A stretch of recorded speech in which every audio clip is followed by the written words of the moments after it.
Boa tarde, pessoal. 23 de março de 2022. 23 de março de 2022, quarta-feira. Uma tarde maravilhosa, abençoada, uma tarde, como diz a Bíblia, esse é o dia que o Senhor fez, né? Deus cuida da gente todos os dias, todos os dias. A Bíblia diz em Cantares que as misericórdias do Senhor se renovam todas as manhãs. Um Deus maravilhoso é esse. Que Deus abençoe você. Eu estou fazendo esse vídeo e quis fazer esse vídeo porque eu tenho visto pessoas, né? E algumas pessoas não darem tanta importância a esse livro aqui. A Bíblia Sagrada, a Bíblia, a Palavra de Deus. Eu queria fazer um comentário sobre essa palavra, né? Esse é um livro que tem transformado a vida de muitas pessoas. Bandidos em empresários, presidiários em paz de família, pedófilos em trabalhadores. Tem transformado a vida de traficantes em pastores. Esse livro é poderoso. É o único livro que tem o poder, quando você ler ele e absorve essas palavras, essa informação, você é transformado. Porque esse livro não é um livro comum, não é um livro qualquer. Esse livro é um livro que teve 40 autores. São 66 livros. É uma biblioteca, 40 autores. Todos eles inspirados pelo Espírito Santo de Deus. Pelo Espírito Santo. Deus quis usar os autores, Deus quis usar a participação humana, mas a inspiração é do Espírito Santo de Deus. É um ser não humano, mas um ser divino, que conhece a minha estrutura, que conhece as minhas necessidades, que conhece a sua família, que conhece o que você está passando. E ao ler essa palavra, ao abrir a Bíblia e ler o que está escrito aqui, a gente se transforma. Cria em mim e em você, no seu coração, esperança, paz, cria bondade, cria desejo de estar com o autor desse livro. Traz esperança de um mundo melhor, onde não haverá mais dor, nem lágrimas, nem sofrimento. Só que eu queria mostrar para vocês e comentar e conversar um pouco com vocês sobre o que é a Bíblia, o que é a Palavra de Deus, qual é a seriedade que a gente precisa dar a isso. Em Gênesis, no capítulo 1, versículo 1, e eu quero ler aqui na Bíblia, Gênesis capítulo 1, versículo 1, a criação dos céus e da terra. Aí vai dizer assim, ó: no princípio criou Deus os céus e a terra. A terra era, porém, sem forma e vazia, e havia trevas sobre a face do abismo, e o Espírito de Deus pairava sobre as águas. Começou aqui, então, a criação.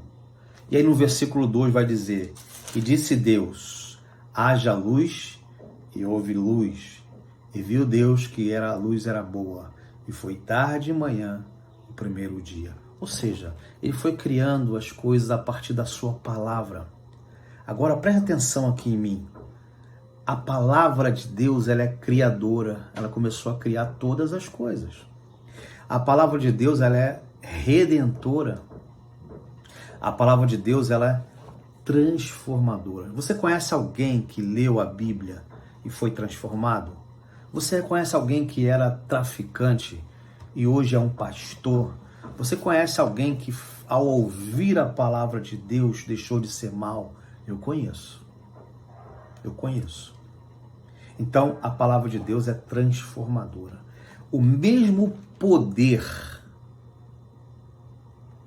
da palavra de Deus ao criar o planeta Terra e todas as coisas que existem é o mesmo poder que está aqui. É exatamente isso. É o mesmo poder. Então, quando eu pego a palavra de Deus e abro a Bíblia e leio, é Deus falando comigo. E essa palavra tem poder. Eu preciso acreditar nisso. É a mesma palavra. A Bíblia é a palavra de Deus. É o mesmo poder expressado que Deus, que o Criador falou quando criou todas as coisas. João capítulo 1, versículo 3. Se você a sua Bíblia, João capítulo 1, versículo 3, você vai ler que todas as coisas foram feitas através dele e sem ele, Cristo, nada do que existe teria sido feito. Olha que interessante. Todas as coisas foi feita por ele. Está se referindo a Cristo. Colossenses capítulo 1, versículo 16, vai dizer, porque nele foram criados todas as coisas. E o versículo 17 vai dizer, ele existe antes de tudo o que há e todas as coisas subsistem por ele. Ou seja, a Bíblia ensina que Deus criou todas as coisas. Essa palavra aqui foi a palavra que Cristo usou quando criou todas as coisas. Então, existe um poder sobrenatural sobre essa palavra. Quando eu me dedico horas a ler essa palavra, é Deus, é a mesma palavra que criou todas as coisas. Essa palavra entra em mim, entra na minha mente, ela transforma, ela cria, ela renova em mim o desejo de estar ouvindo essa palavra. E aí a minha fé revigora. A minha fé é construída quando eu ouço a palavra. Romanos capítulo 10 vai dizer, a fé vem pelo ouvir, o ouvir a palavra de Deus. A Bíblia, ela tem uma única teologia. A Bíblia, ela existe, ela tem uma única teologia. Uma escritora vai dizer que a Bíblia, ela é um livro que tem um fio de ouro que vai passando por todas as páginas, ou seja, ela está interligada. Tudo que está escrito aqui se completa. Tudo que está escrito aqui se completa. Então, a maneira correta de estudar a Bíblia está em Isaías 28:10.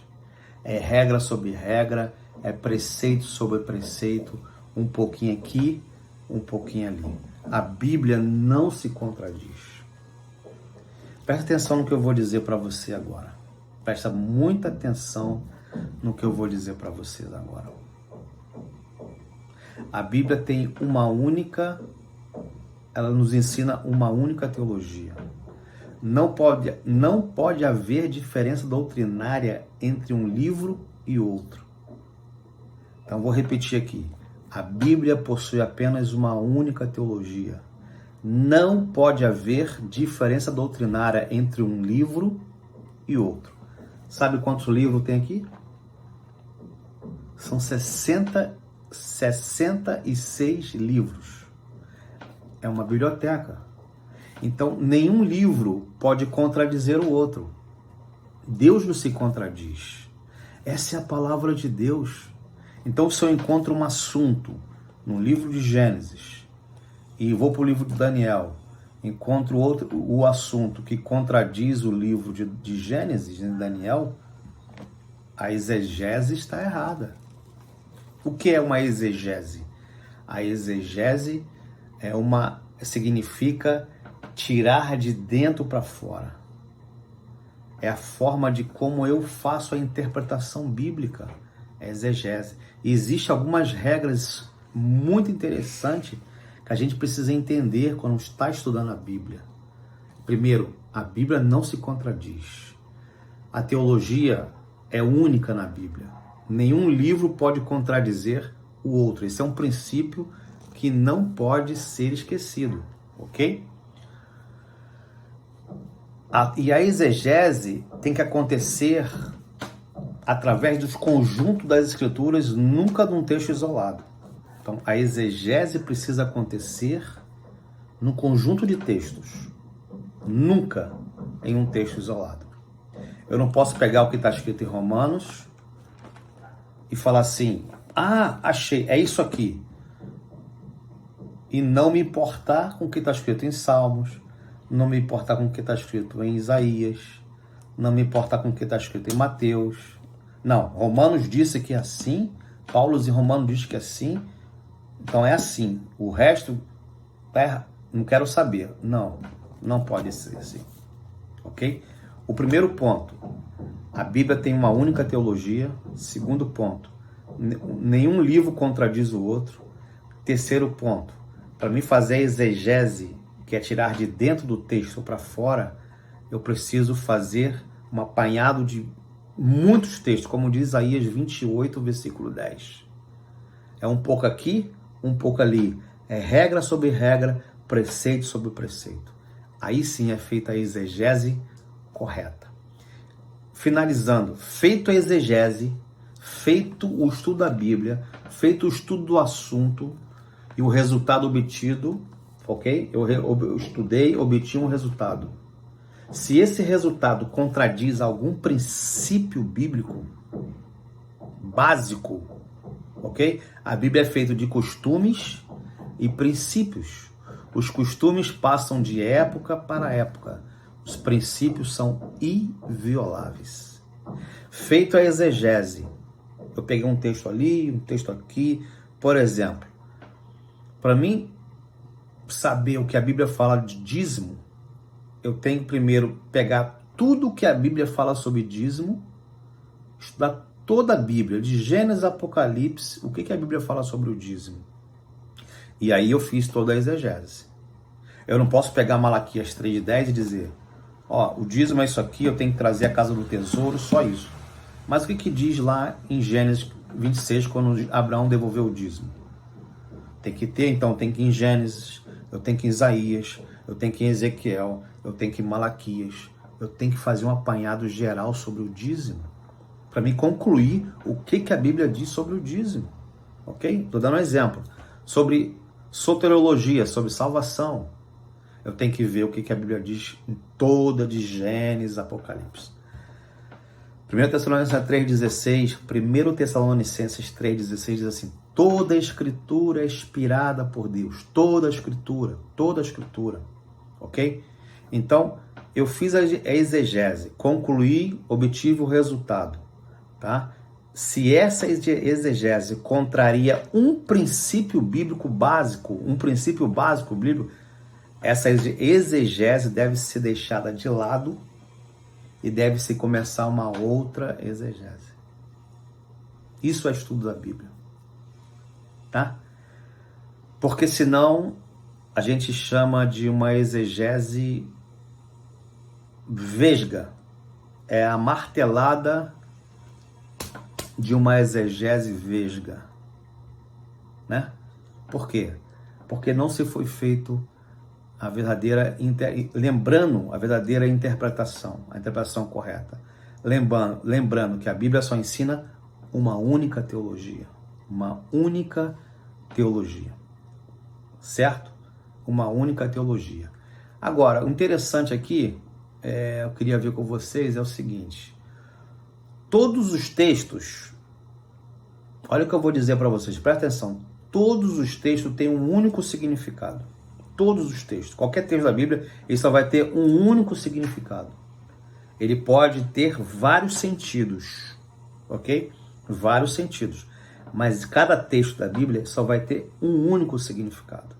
Pode ter vários sentidos. Eu posso usar aquele texto para vários sentidos. Mas a exegese correta só me mostra uma única teologia, tá? Um único significado. Pode ter vários sentidos. Mas a Bíblia só tem uma única teologia e um único significado. Então, o próprio Jesus, ao ser abordado, falando para os discípulos, para os fariseus e saduceus, uma vez ele falou, São João 5,46 vai dizer, se vocês crescem em Moisés, crerias em mim. Vocês iam crer no que eu digo? Então, Jesus levando as pessoas, tem que ler Gênesis até Apocalipse. No caminho de Emaús, né? Jesus conversando com os discípulos, estavam chateados, aborrecidos e tristes porque eles queriam que Jesus estabelecesse o reino terrestre com mão forte, arrancasse o poder de Roma. Não. Ele falou, Jesus no caminho de Emaús, se apresentou para eles, eles não lembraram, não conheceram, estavam muito tristes, chateados. E Jesus começou a falar sobre a palavra de Deus. E começando por Moisés, descorreu e transcorreu toda a Escritura. É assim que se estuda a Bíblia. É dessa forma que se estuda a palavra de Deus. Ok? São João 5,39 vai dizer, examinai as Escrituras porque julgaste nela a vida eterna. Aqui está a carta que vai me direcionar para o reino dos céus. Você quer ouvir Jesus falar com você? Está aqui. Você quer ter esperança diante de um planeta Terra mal? Tiago vai dizer que o mundo jaz no maligno. Ó, palavra de Deus. Quer se fortalecer mediante as tribulações desse mundo? Palavra de Deus. Quer curar sua psique? Não é o psicólogo. É a palavra de Deus. Quer viver contente, como Paulo dizia? Aprendi a viver contente, Filipenses. Aprendi a viver contente em toda e qualquer situação. Palavra de Deus. Tendo o que comer e o que vestir, estejais contente. Palavra de Deus. Que Deus te abençoe, que Deus te guarde, que você possa ter um dia abençoado, uma semana abençoada, um mês abençoado, um ano abençoado. Segura firme nas mãos de Jesus. Nada poderá nos separar do amor de Deus. Salmo 37, versículo 4. Agrada-te do Senhor todos os dias, e Ele satisfará o desejo do teu coração. Deus te abençoe, graça e paz para você.